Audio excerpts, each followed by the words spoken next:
حضرت اسامہ بن زید رضی اللہ تعالیٰ عنہ روایت کرتے ہیں کہ حضور اکرم صلی اللہ علیہ وسلم کا آخری حج تھا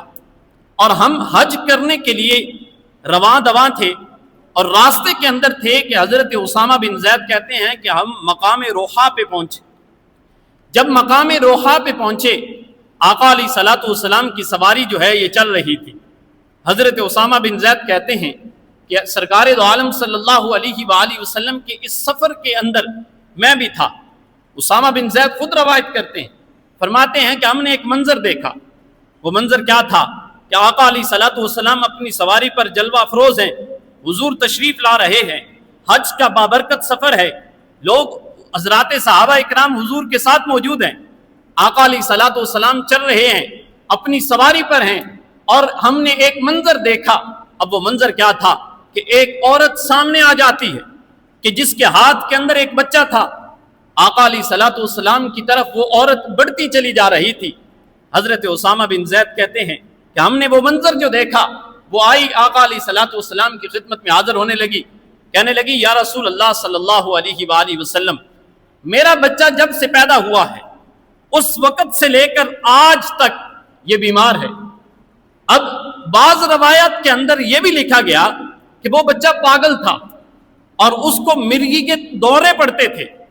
کہ سرکار دو عالم صلی اللہ علیہ وسلم کی خدمت میں حاضر ہوئی، عرض کرنے لگی یا رسول اللہ، یہ بچہ جب سے پیدا ہوا ہے تب سے لے کر اب تک یہ بچہ جو ہے یہ بیمار ہے اور کبھی بھی اسے یاب نہیں ہوا۔ حضرت اسامہ بن زید کہتے ہیں کہ آقا علیہ الصلوۃ والسلام اپنی سواری پر تشریف فرما تھے کہ حضور اکرم صلی اللہ علیہ وسلم نے اس عورت سے اس بچے کو لے لیا، فرمایا یہ بچہ تم مجھے دے دو۔ اب سرکار دو عالم صلی اللہ علیہ وسلم نے اپنے پاس اس بچے کو لیا، اپنے ہاتھوں پہ، برکت والے ہاتھوں پہ اٹھایا، اور حضور جس سواری پر سوار تھے آپ صلی اللہ علیہ وسلم نے اسی سواری کے اوپر اس بچے کو اپنے ساتھ اگلی سائڈ پہ سوار کر لیا۔ اب اگلی جانب جب سوار کیا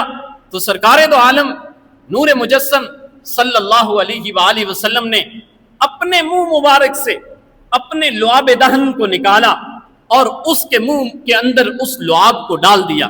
یعنی حضور اکرم صلی اللہ علیہ وسلم نے اپنی تھوک مبارک کو اس کے منہ کے اندر ڈال دیا، اور فرمایا کہ سرکار دو عالم صلی اللہ علیہ وسلم کے یہ الفاظ تھے، اخرج، نکل جا یا عدو اللہ، اے اللہ کے دشمن نکل جا، فإنی رسول اللہ، میں اللہ کا رسول ہوں۔ اب دیکھیں کہ یہ کتنے بڑے کلمے تھے کہ سرکار دو عالم صلی اللہ علیہ وسلم اپنا لعاب دہن اس بچے کے منہ میں ڈال کر کہہ رہے ہیں اخرج، یا نکل جا یا عدو اللہ، اے اللہ کے دشمن اس کے اندر سے نکل جا۔ فرمایا فإنی رسول اللہ، تو جانتا ہے میں کون ہوں، میں اللہ کا رسول ہوں، اللہ کے اس رسول ہونے کی وجہ سے میں تمہیں یہ حکم دیتا ہوں کہ اس کے جسم سے تو کیا ہو جا، نکل جا۔ اب حضرات محترم، سرکار اپنا لعاب دہن، حضرت اسامہ بن زید کہتے ہیں حضور سواری پر تشریف فرما تھے، اور اسی سواری پر بٹھا کر آپ صلی اللہ علیہ وآلہ وسلم نے اس بچے کے منہ کے اندر اپنا لعاب دہن ڈالتے ہوئے فرمایا کہ نکل جائے اللہ کے دشمن، تجھے پتہ نہیں میں اللہ کا رسول ہوں۔ اب صرف حضور کے یہ جملے کہنے کی دیر تھی کہ فرمایا کہ اللہ اسے شفا عطا فرمائے گا۔ حضرت اسامہ بن زید کہتے ہیں ہم حج پہ روانہ ہو گئے، حج کے لیے چلے گئے، حج کیا، حج کے سارے جو ارکان تھے وہ مکمل کیے، جو حج کا سفر تھا برکت والا وہ مکمل کیا۔ حضرت اسامہ بن زید کہتے ہیں پھر ہم حج کا سفر مکمل کرنے کے بعد دوبارہ مدینہ شریف کی طرف روانہ ہوئے۔ جب روانہ ہوئے نا، فرماتے ہیں کہ اسی مقام کے اوپر جب ہم پہنچے کہ جس عورت نے وہاں پر روک کر اپنے بچے کو حضور کی خدمت میں پیش کیا تھا، حضرت اسامہ بن زید کہتے ہیں ہم جب اس مقام پہ پہنچے، سرکار دو عالم نور مجسم صلی اللہ علیہ وسلم نے ارشاد فرمایا کہ وہ عورت اسی مقام پر آ کر کھڑی ہوگی۔ سرکار تشریف لائے اور پوچھا اے عورت بتا تیرے بیٹے کا کیا حال ہے۔ اب اس عورت کے جملے سنیے کہ اس عورت نے آپ صلی اللہ علیہ وسلم کے راستے میں کھڑے ہو کر صرف یہ بات بتانے کے لیے اسی مقام پر آ کر کھڑی ہوئی تھی، اور آ کر کہتی ہے یا رسول اللہ، خدا کی عزت کی قسم، وہ دن تھا اور آج کا دن ہے، اس دن سے لے کر آج کے دن تک ابھی تک بچے کو کوئی مصیبت یا پریشانی لاحق نہیں ہوئی۔ یہ صرف اور صرف آپ کے اس لعاب دہن کی برکت کا نتیجہ ہے کہ اللہ رب العزت نے اسے صحت اور شفا عطا فرما دی ہے۔ کہ دیکھیں کہ حضرت اسامہ بن زید کہتے ہیں کہ یہ حضور کے لعاب دہن کا صدقہ تھا، حضور کے لعاب دہن کا نتیجہ تھا کہ اللہ رب العزت نے اس بچے کو شفا عطا فرمائی۔ اب حضرات محترم، آج لوگ کہتے ہیں کہ نبی جو ہے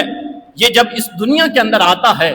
تو نبی صرف اور صرف رسالت کے پیغام کو لے کر آتا ہے، اور اس کا کام صرف یہی ہوتا ہے کہ جو اللہ کی طرف سے پیغام آئے اس پیغام کو ہو بہو لوگوں تک پہنچا دے۔ صرف اور صرف نبی کا یہی کام ہے، یہی مقصد ہے کہ وہ صرف اللہ کے پیغام کو لوگوں تک پہنچائے۔ ارے نبی کا مقصد یہ بھی ہے کہ وہ اللہ کے پیغام کو لے کر لوگوں تک پہنچائے، لیکن صرف یہ کہہ دینا درست نہیں ہے کہ نبی کا کام صرف ہی یہ ہے کہ وہ اللہ کے پیغام کو لوگوں تک پہنچائے، بلکہ نبی جو ہے اپنے معجزات سے، اپنے کمالات سے، اپنے شمائل سے، نبی جو ہے اپنے ہر ایک فعل، اپنے ہر ایک کام سے اپنی امت کے لوگوں کو رہنمائی بھی کرتا ہے، شفا بھی عطا فرماتے ہیں اور انہیں برکت بھی عطا فرماتے ہیں۔ یہ صرف اور صرف حضور کے لعاب دہن کا نتیجہ ہے۔ اب حضرات محترم، بڑے بڑے لوگ آتے ہیں، بڑی بڑی ریسرچ کرتے ہیں، لیکن دیکھیں کہ اعلیٰ حضرت نے کیا خوبصورت کہا کہ نعمتیں بانٹتا جس سمت وہ ذیشان گیا، کہ حضور اکرم صلی اللہ علیہ وآلہ وسلم کی ذات اقدس ایسی ذات ہے کہ حضور جس طرف بھی گئے، حضور جس طرف بھی گئے، وہ سفر ہو، وہ حضر ہو، وہ دن ہو، وہ رات ہو، سرکار دو عالم صلی اللہ علیہ وسلم جس طرف بھی گئے، جب بھی کوئی وقت تھا، نعمتیں بانٹتا جس سمت وہ ذیشان گیا، کہ حضور جہاں بھی تشریف لے گئے، جہاں بھی حضور تشریف لے گئے، جہاں بھی جلوہ فروز ہوئے، آقا علیہ الصلوۃ والسلام اپنی نعمتیں جو ہیں وہ لوگوں کو بانٹتے چلے گئے۔ اب دیکھیں، بڑے سے بڑا کوئی ڈاکٹر ہو اور اس کو ہم راستے کے اندر روک لیں کہ وہ گزر رہا ہو، راستے کے اندر ہم گھر سے باہر نکلیں، اس ڈاکٹر کو روک لیں، اس حکیم کو روک لیں، یار یہ مریض ہے، اس کو چیک کر کے جا۔ اگر مریض زیادہ سیریس ہو نا تو وہ ڈاکٹر دیکھ کے کیا کہتا ہے کہ میری کلینک پہ لے کے آنا، میرے اسپتال میں لے کے آنا، ابھی اس وقت میرے پاس کوئی آلہ بھی نہیں ہے کہ میں اس کے ذریعے اس کو چیک کر سکوں، یا اس کے ذریعے اس کو چیک کرنے کے بعد اس کا ٹیسٹ کروں، اس کو دوائی دوں۔ لیکن بڑے سے بڑا اگر ڈاکٹر اس کو روک لیا جائے کہ طبیب